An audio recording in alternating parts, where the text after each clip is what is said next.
voir dans cette vidéo comment déterminer une période avec précision. Pour rappel, un signal périodique est un signal qui se répète à l'identique à intervalles de temps réguliers. Il est impossible de déterminer la période d'un signal qui n'est pas périodique. Voici un premier cas où on va déterminer la période avec précision. La première chose à faire est de repérer le motif élémentaire, c'est-à-dire la plus petite partie de la courbe qui se répète. Je choisis de partir d'un point et je vais jusqu'au point où ça se répète. Ce que je viens de surligner, ça s'appelle un motif élémentaire. La durée de ce motif s'appelle la période que l'on note grand T. On voit ici que grand T est entre deux valeurs qui ne tombent pas pile sur les graduations du temps. Je vais donc devoir utiliser ma règle et faire un produit en croix pour déterminer sa valeur précise. Commençons par mesurer la période.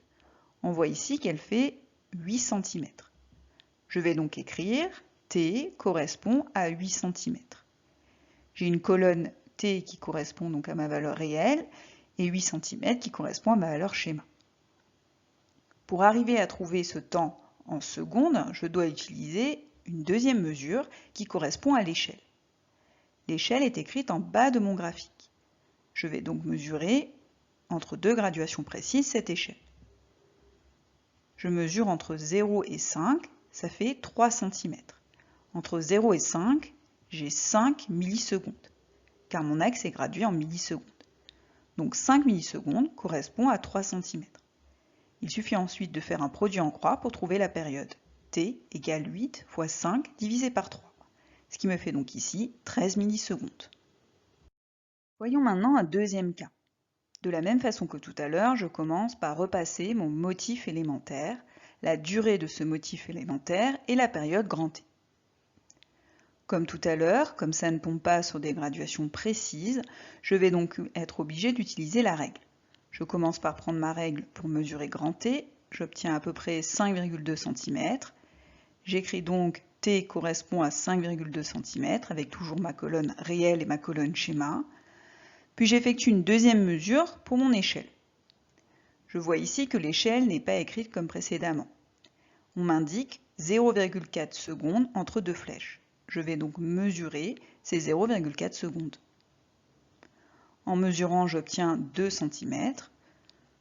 J'écris alors ces valeurs sous réel et sous schéma. Donc la valeur réelle, c'est 0,4 secondes et la valeur schéma, ça correspond à 2 cm. Comme tout à l'heure, je fais alors un produit en croix. T, c'est 5,2 fois 0,4 divisé par 2. J'obtiens donc une période de 1 seconde.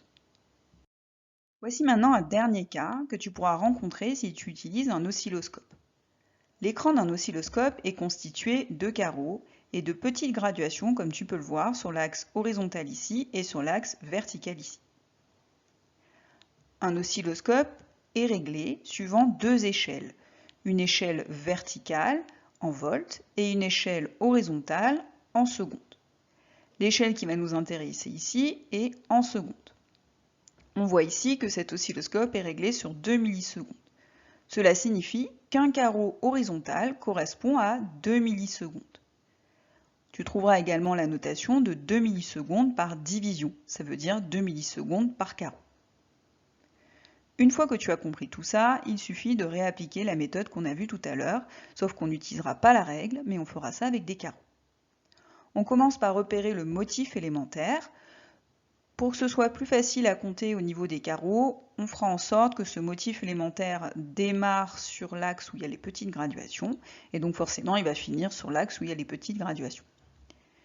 Donc si je commence du début, mon motif élémentaire est le suivant, et ma période correspond au temps de ce motif, je la note grand T. Je peux également choisir de partir un petit peu plus loin sur mon signal, à ce moment-là, ça se terminera ici, et de la même façon, je pourrais lire ma période.